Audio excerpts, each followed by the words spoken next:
Senang sekali rasanya kalau kita ketemu kembali di Ruang Publik Podcast KSTV, karena selalu saya sampaikan bahwa di tempat ini, di Ruang Publik ini, saya bisa ketemu dengan orang-orang yang luar biasa. Ada banyak ilmu yang bisa saya dapat. Mudah-mudahan bukan saya saja yang bisa mendapatkan ilmu ini, tetapi Anda pun yang selalu menyaksikan Ruang Publik Podcast KSTV ini pun juga bisa mengambil manfaat yang luar biasa, sehingga apa yang kita sampaikan ini benar akan membawa dampak yang luar biasa buat Anda dan juga buat kita semuanya yang selalu berada di Ruang Publik Podcast KSTV. Di depan saya atau di Ruang Publik ini sudah hadir Bapak Andreas. Beliau adalah Kepala BPN Kabupaten Kediri. Begitu Pak Andreas ya? Siap, iya. Nah, BPN itu adalah Badan Pertanahan Nasional. Sedikit terpleset lidahnya ada di pertanahan ya, bukan pertahanan, termasuk kehutanan, bukan ketuhanan. Tuh kan hati-hati banget ya, karena beda nyebut udah artinya udah beda banget gitu Pak Andreas. Pak Andreas, apa kabar hari ini? Baik Mas. Oke, baik. Saya juga baik, mudah-mudahan pemirsa semuanya juga yang menyaksikan Ruang Publik juga baik. Ini ada berita baru yang saya dapatkan bahwa ada istilah yang namanya PTSL kalau kita bicara tentang pertanahan, yaitu pendaftaran tanah sistematis lengkap. Ini pendaftaran tanah yang seperti apa? Apakah beda dengan pendaftaran tanah sebelumnya? Karena istilahnya ini adalah sistematis lengkap. Andreas bisa jelaskan. Oke, terima kasih Mas. Selamat siang rekan-rekan semuanya. Jadi di PTSL ini adalah program pemerintah yang mulai berjalan tahun 2017. Di mana kita sebagai lembaga pertanahan diperintahkan untuk mensertifikatkan seluruh wilayah di negara Republik Indonesia, dengan harapan nantinya seluruh NKRI itu bisa terdaftar dan terpetakan. Nah, kita sebagai wilayah kabupaten berarti kita mensertifikatkan di seluruh wilayah kabupaten yang terbagi ke desa-desa tentunya, sehingga basis kita adalah basis ke desa. Dengan adanya PTSL itu pendaftaran tanah sistematis lengkap, kita diwajibkan untuk mendaftarkan seluruh bidang tanah yang ada di wilayah desa. Jadi tidak boleh sejengkal tanah pun di wilayah desa itu yang tidak terdaftar, tidak terpetakan, tidak terukur. Nah, di sini kita langsung harus terjun ke desa-desa, kira-kira desa mana yang siap untuk mengajukan permohonan itu. Untuk memberikan edukasi ya. Beda dengan zaman dulu yang sistem namanya proyek nasional yang dimulai tahun 81 sampai 2016. Itu hanya sporadis, hanya ada jatah 2.000 sekabupaten. Terus akhirnya kita bagi ke desa berapa desa yang ada, sehingga akhirnya satu desa itu hanya dapat paling 50 bidang. Sementara bidang-bidang tanah di desa itu ada mungkin antara 1.500 sampai 5.000 bidang kalau di Kabupaten Kediri ini yang belum mungkin sudah terdaftar. Sehingga akhirnya kan banyak masyarakat yang tidak dapat kuota itu. Kadang-kadang malah sering pelintir, yang dapat hanya perangkat desa dan saudara-saudaranya kan gitu. Nah, sekarang dengan adanya PTSL ini, semua bidang tanah yang ada di wilayah desa itu wajib didaftarkan. Sehingga kita menarik masyarakat, mensosialisasikan untuk masalah, ayo kita daftarkan seluruh bidang tanahnya. Bidang tanah apa saja? Monggo, itu untuk pertanian, untuk usaha, untuk perkebunannya, untuk perumahannya. Bahkan di PTSL ini fasos yang ada di desa juga wajib didaftarkan. Aset desa, TKD itu kan biasanya sekarang bengkok-bengkok kan banyak yang belum terdaftar. Itu wajib harus didaftarkan untuk menghindarkan terjadinya kehilangan aset di desa. Aset pemerintah kabupaten yang ada di desa seperti biasanya SD Inpres, Puskesmas, Pustu itu kan banyak yang di desa. Itu juga wajib harus ikut didaftarkan. Pak Andreas, kalau kita bicara tentang pendaftaran nanti kan munculnya akhirnya ada sertifikat muncul ya. Sertifikat endingnya. Nah, kalau dari sepengetahuan jenengan, kan jenengan dari Kementerian Pertanian Nasional ya begitu ya. Pertanahan Nasional, bukan salah kan? Pertanahan Nasional. ada berapa persen tanah yang sudah istilahnya apa? Disertifikatkan dan berapa persen kira-kira yang belum? Jadi kalau di wilayah Kabupaten Kediri itu ada sekitar 800 ribu bidang tanah di seluruh wilayah kabupaten. Sejak berdirinya BPN dan mungkin agraria tahun-tahun sebelumnya, tahun 60 itu baru tersertifikatkan sekitar 45% di wilayah kabupaten. Jadi tugas kami sisanya 55% harus kita tuntaskan. Dan program dari Bapak Presiden melalui Kementerian Bapak Menteri tahun 2025 seluruh wilayah yang ada di Indonesia harus sudah terpetakan. Kalau misalnya nih Pak, kita melihat kan tanah-tanah pemerintah seperti contoh misalnya perhutani. Itu kan luasnya bukan luas lagi gitu kan. Perhutani kemudian juga ada dimanfaatkan oleh orang-orang untuk misalnya untuk kafe lah, terus kemudian untuk kepentingan masyarakat misalnya begitu, tempat wisata lah misalnya seperti itu. Nah ini seperti apa? Apakah ini juga tanah perhutani juga harus disertifikatkan, didaftarkan atau bagaimana? Nah, kecuali kalau untuk tanah-tanah yang ada di desa itu ada kawasan hutan, itu kita harus tidak boleh disertifikatkan untuk atas nama siapapun juga. Kebetulan kan biasanya itu ada batas batas kawasan hutan di bawah batas kawasan hutan di wilayah desa itu. Kalau mereka ada di kegiatan untuk wisata, mungkin ada untuk itu biasanya mereka itu semacam pinjam pakai. Ada kontraktual dengan pihak kehutanan atau perhutani, perjanjian apa, sewa menyewa atau apa, itu di luar kewenangan kami. Tetap dikelolanya sama perhutani gitu. Nah, syaratnya bagi masyarakat yang akan mendaftarkan sertifikat ini seperti apa? Apakah langsung datang ke BPN dengan kira-kira menunjukkan apa sih yang perlu mereka bawa ke BPN, misalnya cukup satu pintukah atau melalui mana dulu begitu misalnya? Jadi untuk efektif dan efisiennya dalam pelaksanaan PTSL ini biasanya para perangkat desa itu membentuk semacam panitia desa yang terdiri dari anggota atau peserta yang mengikuti PTSL tersebut. Buat kolektif begitu maksudnya? Ya, jadi ditunjuklah ketuanya dan itu nanti dirembuk oleh mereka sendiri. Perangkat desa, kades dilarang ikut dalam kepanitiaan itu. Oh gitu? Ya, karena mereka juga namanya juga pejabat publik kan. Jadi jangan sampai ada konflik kepentingan nantinya. Biasanya kalau ada begitu kan ada ditarik itulah biasa gitu ya. Jadi ini memang tidak boleh perangkat desa ada di dalam kepanitiaan. Ya, kepanitiaan itu murni dari masyarakat atau peserta PTSL tersebut. Nah, setiap masyarakat dengan PTSL itu bebas mendaftarkan sertifikatnya berapapun dia miliki. Semuanya Mas punya 10 bidang tanah. Silahkan daftarkan 10 bidang tanah yang ada dimiliki, dilengkapi dengan surat-surat yang dimiliki.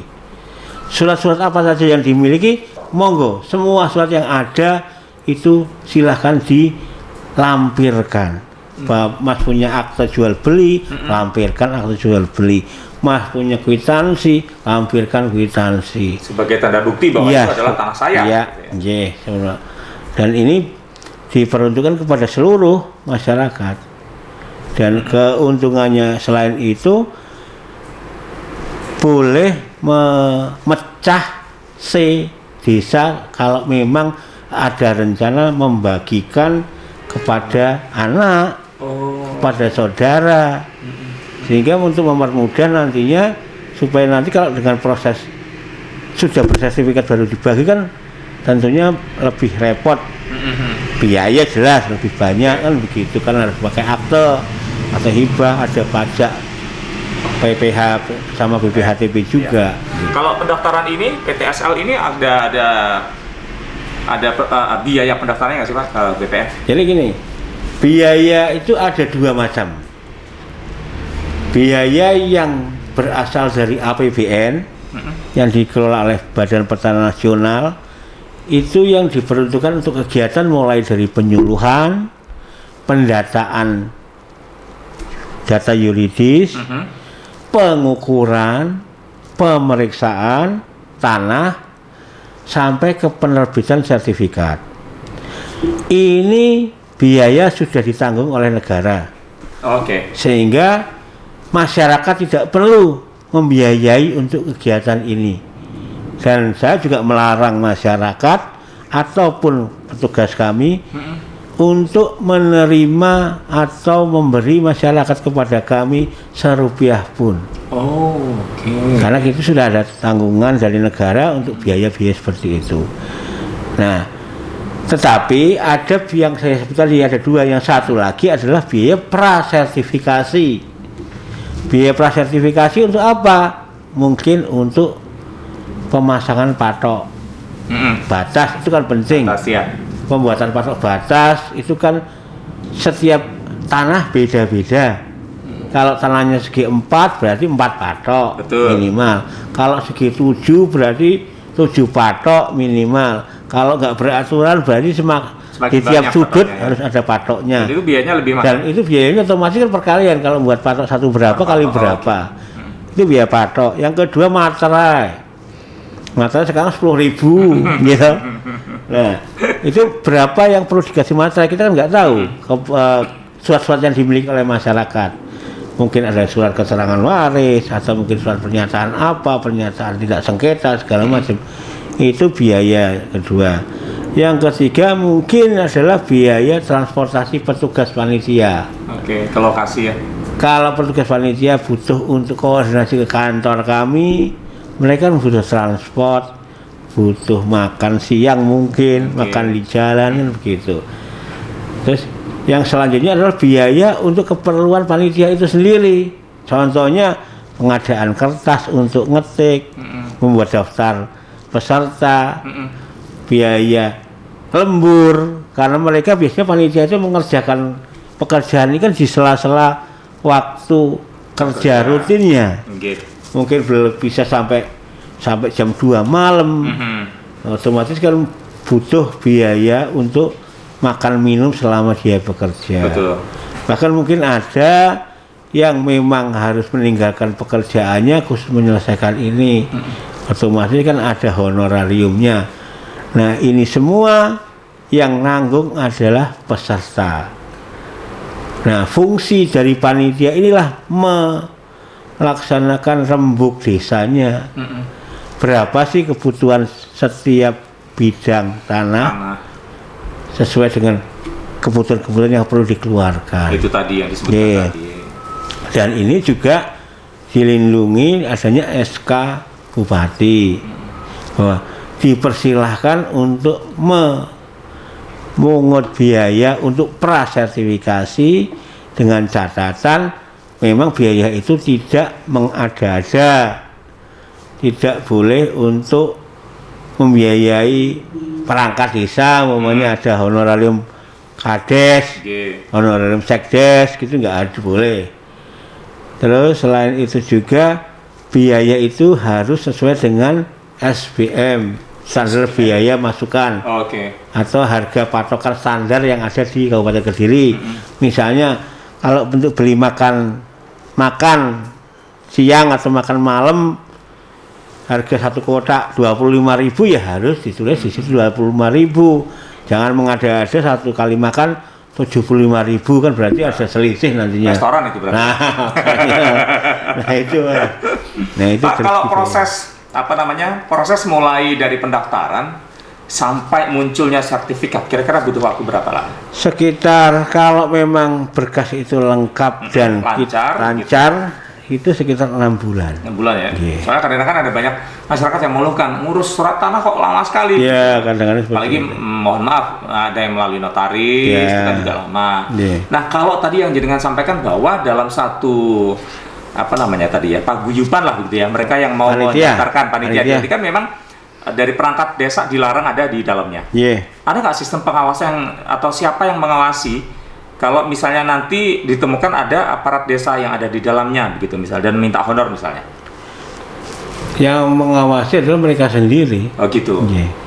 Cuma kemarin pernah saya ngundang dari inspektorat untuk melakukan bimbingan teknis lah kepada para perangkat desa dan panitia itu untuk bagaimana sih apa yang boleh dan tidak boleh untuk diambil dan pertanggungjawabannya seperti apa. Itu pernah kami lakukan. Jadi beda luas tanah, beda biaya yang Tidak ada. Dengan adanya PTS Jalan ini tidak melihat biaya. Kalau yang patok-patok tadi?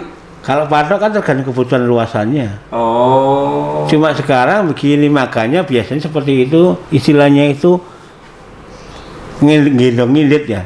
Apa? Gendong ngilit, ada yang punya lebih 3, ada yang kurang 2, jadikan 1 kan gitu. Makanya kita ambil mungkin dalam satu bidang tanah di desa A, tarikannya atau pungutannya 300.000 kan gitu. Itu sudah include dari mulai awal sampai nanti penyerahan sertifikat. Target dari pemerintah sendiri sebenarnya berapa Pak? Kalau di breakdown di wilayah kabupaten ada target nggak sih? Berapa sertifikat yang di? Ya rata-rata sekitar antara 40 sampai 50.000. 40 sampai 50.000. Kalau Bidang. kita breakdown lagi di wilayah kabupaten ada berapa bidang tanah yang belum disertifikasi? Ya saya sebutkan tadi, kalau di kabupaten kita 800.000 bidang tanah semuanya yang sudah bersertifikat 45%. Banyak berarti ya?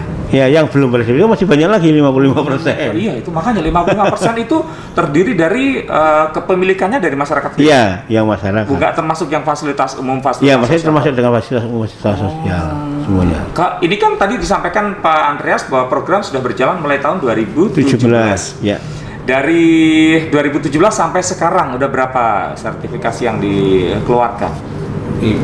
Tahun Kira-kira. 2017 itu 10.000. 2018 itu sekitar 50.000. 60, ya sekitar adalah kalau 200.000. Itu saja baru 45%. Iya. Iya. Ini padahal atensi dari Presiden ya Pak ya? Ya, makanya dengan adanya atensi beliau, kita semua siap untuk melaksanakan kegiatan itu. Kendalanya apa kira-kira Pak? Kendalanya ini, kalau saya pengalaman di Kabupaten Kediri, kadang masyarakat itu masih a priori. Kita sudah ukur, kita terbitkan peta bidangnya, masyarakat itu, sudahlah, saya nggak mau sertifikat. Malah kebalik alasannya, nanti kalau saya punya sertifikat, ini mau saya bangkan. Digadai. Padahal masih menguntungkan betul, sebenarnya untuk usaha. Untuk peningkatan usaha itu kita bisa dengan adanya sertifikat itu sebagai jaminan. Makanya saya sering ngomong, loh Bu, Pak, panjenengan nggak usah disertifikatkan juga, mesti ada utang. Kan gitu. Kadang-kadang bakal utang bank detail gitu kan, kecilan itu kan yang gitu. mingguan itu ya? Nah itu yang kedua, kendalanya banyak warga di Kabupaten Kediri yang tidak ada di tempat. Boro. Banyak yang TKI, ada yang TKW lah kan. Kita nggak bisa dimintain KTP, tanda tangan permohonan kan gitu. Jadi untuk untuk bisa memuluskan atensi dari Presiden untuk bisa mencapai target gitu ya, edukasi semacam apa yang dilakukan ke warga? Ya, karena kalau kita bicara tentang kabupaten kan dari, mohon maaf sekali, dari apa namanya knowledge-nya, dari pendidikannya pasti kan tidak sama dengan di kota. Iya. Jadi kita tetap juga melakukan sosialisasi tentunya. Kita sering intens sosialisasi, kita turun ke kecamatan mengundang beberapa desa dan perangkat desa, dan mungkin ada tokoh masyarakat biasanya saya sertakan untuk kita berikan sosialisasi terkait dengan PTSL ini. Di wilayah Kabupaten Kediri yang paling banyak belum disertifikasi mana Pak? Kecamatan, daerah Barat Sungai. Barat Sungai itu berarti termasuk daerah perbatasan Nganjuk juga itu? Iya, Tarokan, Bogor, Banyakan. Terus di daerah Paris sekitarnya itu juga banyak. Masih banyak juga ya. Tapi ada dua kecamatan kalau nggak salah yang sudah siap kecamatan lengkap. Seperti Lingerrejo tinggal kurang satu desa. Batu Aji belum kan gitu. Terus di daerah Keras kalau nggak salah ada dua desa atau berapa yang belum bersertifikat melalui PTSL ini. Sinergi dari BPN sendiri dengan pemerintah daerah seperti apa, Pak? Untuk bisa mencapai target. Ya, pemerintah daerah sangat antusias membantu kita BPN, bahkan melalui kemarin Bapak Kakanwil kita Pak Jonahar, beliau membawa semacam pola baru terkait dengan percepatan pensertifikatan tanah itu melalui pola Trijuang. Seperti Jadi, apa itu konsepnya? Pola Trijuang itu adalah pola 3 pilar bekerja sama antara BPN, pemerintah kabupaten dan pemerintah desa. Anggaran sharing, anggaran PTSL yang ada di BPN, anggaran dari Pemkab, dan anggaran dari pemerintah desa untuk menggerakkan kemasyarakatannya. Dan di kita sudah mulai, kebetulan pemerintah kabupaten menyiapkan anggaran untuk Trijuang itu kemarin, kegiatan di tahun 2021 ini untuk melaksanakan pengukuran 9.000 bidang tanah. 9.000. Oke. Selain itu juga nantinya kita juga mengisi peta-peta itu ke dalam tematiknya. Artinya apa tematik itu? Nanti akan nampak di situ itu penggunaan tanahnya, nilai zonanya.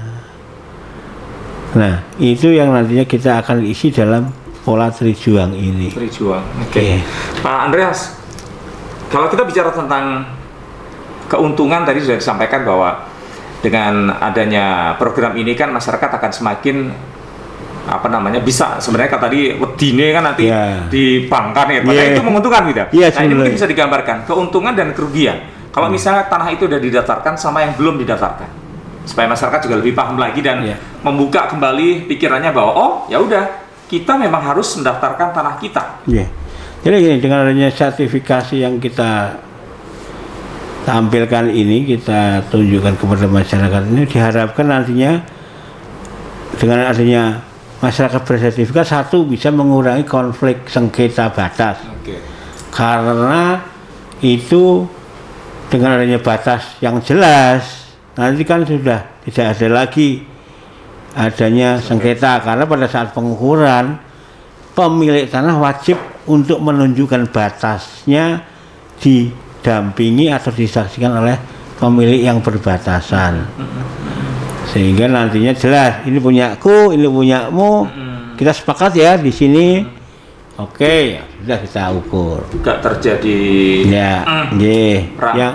Yang kedua, dengan keuntungannya adalah dengan PTSL ini masyarakat boleh memperoleh lebih dari satu bidang tanah dalam mengurus sekaligus, karena biayanya terutama murah kan.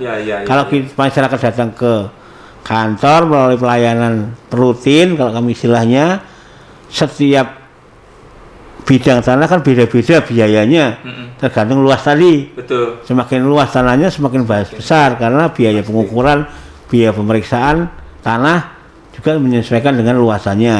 Tetapi dengan PTSL ini mau 1.000 RU, mau 50 RU, mau 10 RU, tidak dipungut biaya pengukuran, pemeriksaan tanahnya, sampai terbit sertifikat. Tapi sekali lagi, prasertifikasi itu adalah tanggungan dari pemilik tanah. Ada sanksi hukumnya nggak sih Pak kalau misalnya kita nggak mensertifikatkan? Tidak ada sanksi hukum ya. Cuma mungkin sanksi sosial. Akhirnya kan mereka disertifikatkan, saya kok tidak. Akhirnya kan rugi sendiri sebenarnya begitu. Begitu. Sanksi sosial ya yang didapatkan atau yang dihadapi masyarakat. Andreas, bicara tentang PTSL, kendala-kendala yang dihadapi sama teman-teman dari BPN ini apa kira-kira? Selain untuk mengubah mindset dari masyarakat yang tadi jenengan sampaikan, nggak usah disertifikat lah, nyapo kan gitu. Iya, betul. Ada nggak kendala-kendala lain? Atau mungkin daya pikir mereka yang membuat akhirnya susah untuk bisa membuat mereka untuk mengerti bahwa ini penting gitu loh, program PTSL. Ya memang kadang-kadang kalau untuk kendala secara teknis tidak ada ya kami ya. Karena apalagi sekarang ini kita juga sudah mempunyai alat-alat yang lebih canggih sisi pengukurannya, sehingga tidak ada kalau kendala secara teknisnya. Semuanya bisa berjalan dengan lancar. Siap. Kerjasama dengan masyarakat pun juga lebih mudah. Ya, melalui Pokmas itu, kelompok masyarakat itu. Mereka kan nanti kan juga kelompok masyarakat juga mengikutkan kasunnya yang mengetahui lokasi tanah, di mana lokasi punya si A, si B, si C, kan biasanya kasun itu lebih paham. Kasun, kepala dusun ya. Yang bisa dilakukan oleh bukan pemerintah daerah, tetapi lebih ke perangkat desa begitu ya. Apakah mereka juga mensupport dari program PTSL ini? Mensupport, Mas. Mereka itu sangat mensupport. Apa mensupportnya? Terutama alas hak. Desa kan yang memegang adalah kepala desa dan perangkatnya. Dan itu sebagai alas hak kami untuk kita melaksanakan pengentrian terhadap memasukkan data-datanya. Terus KTP, KK segala macam kan kadang-kadang perlu ada legalisir segala macam. Mereka sangat mensupport dan saya sangat acungi jempol lah ya dengan panitia yang ada di Kabupaten Kediri. Mereka itu dengan sukarela mengorbankan waktunya, siap untuk ngantor di kantor kami. Sekarang ini banyak, Pak. Ruangan kami itu yang kosong itu ada lapak-lapak. Desa ini satu kelompok, desa ini satu kelompok. Mereka mengerjakan, membantu mulai dari pengisian form sampai ke penjahitan sertifikat. Senang yang lihat mereka, iya. Dan ini jarang ada di kabupaten-kabupaten lain. Begitu? Ya, karena saya kan sudah di Batu, sudah di Pacitan, taruh Kediri ini kan. Ya kok beda ini masyarakatnya Pak ini Pokmasnya ini kan begitu. Sangat membantu itu ya? Iya, sangat membantu sekali. Membantu sekali. Pak Andreas, ini mungkin bisa menjadi salah satu sarana edukasi juga bagi masyarakat karena waktu kita terbatas. Saya ini tinggal 5 menit lagi. Ada yang mau disampaikan nih kira-kira ke masyarakat untuk saya jenengan tadi sampaikan bahwa memang tidak ada kendala, ya kan? Hanya mindset masyarakat yang memang perlu diubah. Mumpung kita ada di ruang publik sekarang, monggo Anda boleh menyampaikan apa sih yang harus dilakukan masyarakat untuk mensukseskan PTSL, dan ini bukan mensukseskan program PTSL saja, program pemerintah sebenarnya, tapi kan menguntungkan buat dia kan. Betul. Monggo apa yang mau disampaikan? Jadi untuk pemirsa yang ada di KSTV, saya mohon kepada seluruh masyarakat di wilayah Kabupaten Kediri untuk silahkan mendaftarkan seluruh tanah-tanah yang dimilikinya. Ke surat-surat yang ada dimiliki oleh masyarakat itulah yang perlu kita siapkan. Monggo apapun bentuknya surat-surat itu yang harusnya dilampirkan silahkan untuk dilampirkan. Tidak usah takut biaya yang mungkin akan dianggap besar ataupun kecil, itu jangan takut. Dan kami yakin kami siap untuk mendukung program PTSL ini. Apalagi kami rencana akan memohon hibah dari pemerintah kabupaten untuk menambah kuota PTSL di tahun 2022. Karena kalau menunggu APBN kan kondisi sekarang tahu sendiri kan, anggaran adanya COVID ini kan banyak yang direfocusing, dan dengan adanya seperti ini nantinya kan target dari pemerintah pusat tidak bisa tercapai di tahun 2025 nanti. Makanya monggo, dan saya juga sudah membuat surat kepada seluruh desa-desa yang pernah mengajukan permohonan yang belum kami penuhi untuk mempersiapkan. Pertama adalah peta kerjanya. Peta kerja itu dari peta blok biasanya, Mas. Peta kerja dari peta blok, terus daftar nominatif peserta yang ikut dan yang tidak ikut. Selain itu juga kita juga ada program untuk melandingkan sertifikat-sertifikat lama yang pada waktu itu karena teknologi yang masih sangat terbatas belum terpetakan di peta pendaftaran tanah kami. Sehingga petok D itu bukan sertifikat yang lama-lama, Mas, yang masih melayang-layang belum ada petanya di kami. Jadi masyarakat punya sertifikat tapi di peta kami masih kosong tanahnya. Begitu. Ya, jadi hanya kita daftarkan, kita landingkan, tanahnya ada di pojok sini. Nah, inilah yang perlu kami mohon kepada seluruh masyarakat melalui perangkat desa. Ayo silahkan kalau memang ada yang perlu ditanyakan, kami siap untuk melayani apapun itu. Jadi kalau misalnya masyarakat juga takut, kadang-kadang kita nggak bisa menyalahkan mereka karena takut Betul. datang ke kantor, ya Pak ya. Iya. Bisa ke Jauh waktu ya, kan gitu. ke kepala desa. Iya. Bisa mengadakan seperti misalnya tadi ada berapa orang, Ya, dibikin satu panitiaan, Ya. kemudian menanyakan ke kantor BPN Kabupaten. Ya. Alamatnya di mana? Di Jalan Veteran nomor 11 Mojoroto. Oh, masih di kota ya. Ya masih di kota. Kantor Tetanggaan kabupaten sama saya. tapi di wilayah kota. Iya, tetanggaan. Baik. Nanti ya Anda boleh datang ke kantor, nanti ada teman-teman di sana yang akan memberikan petunjuk supaya tanah Anda akan bisa menjadi hak milik sepenuhnya begitu istilahnya, Iya, Pak ya. iya. Pak Andreas, terima kasih waktunya. Oke, Kita moga juga matur nuwun. dukung, mudah-mudahan PTSL akan bisa berjalan dengan baik. Amin. Apapun yang bisa kita bantu, kita akan coba untuk mensupport semuanya. Ya, matur nuwun. Ya, dan sampai di sini untuk Ruang Publik Podcast KSTV bersama Pak Andreas, Kepala BPN Kabupaten Kediri. Mudah-mudahan kita akan bisa mengambil hikmahnya yang luar biasa untuk kebaikan Anda semuanya. Sampai jumpa.